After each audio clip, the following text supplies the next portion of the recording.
Kohler staggered down Highway 7, somewhere south of Rocky Mountain National Park, in a radiation suit she had constructed out of garbage bags.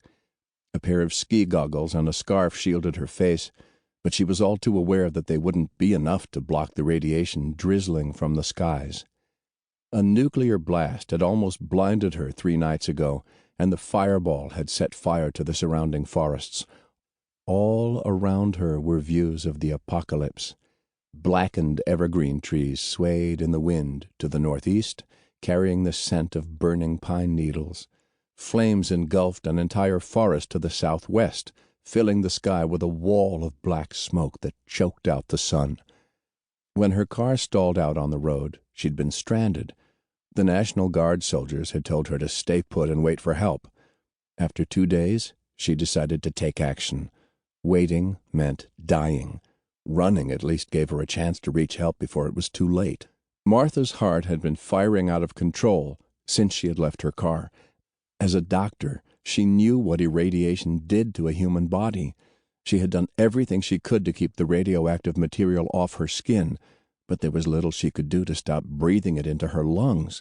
A flimsy cotton scarf was no replacement for a CBRN suit. The deep rattle of a cough rose in her throat. The sound seemed to echo in the quiet afternoon.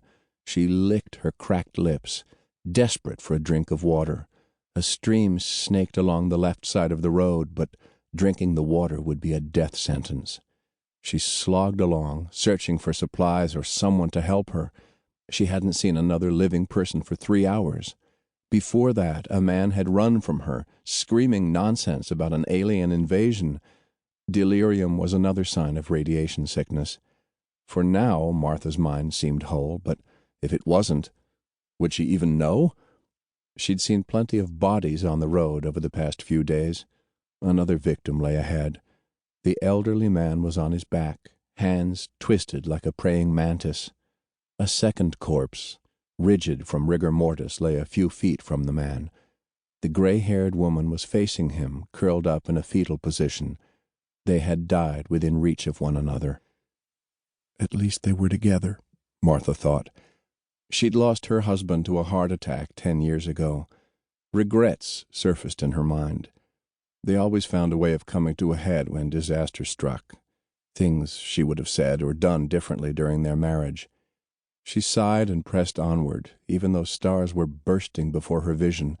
The journey was taking its toll, and she was only halfway to Denver.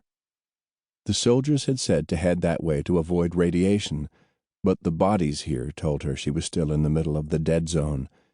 Reaching out, she steadied herself on the side of a minivan. Over the howl of the wind came a faint, scratchy sound like someone was trying to clear their throat. Something moved inside the van.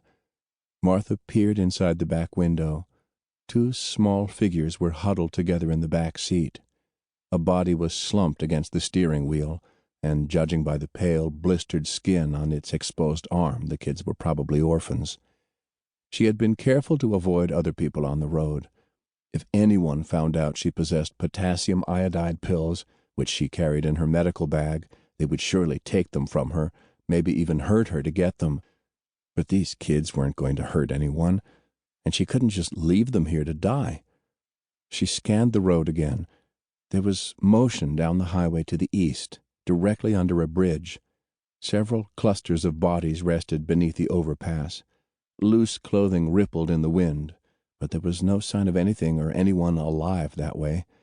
Satisfied, she opened the van door. The 2 kids reared back from her, their curly brown hair a disheveled mess. "Don't hurt us," the boy sniffled. Martha pulled down her scarf and pushed up her goggles so they could see her eyes. She could only imagine how terrifying she probably looked with the garbage bags covering most of her body.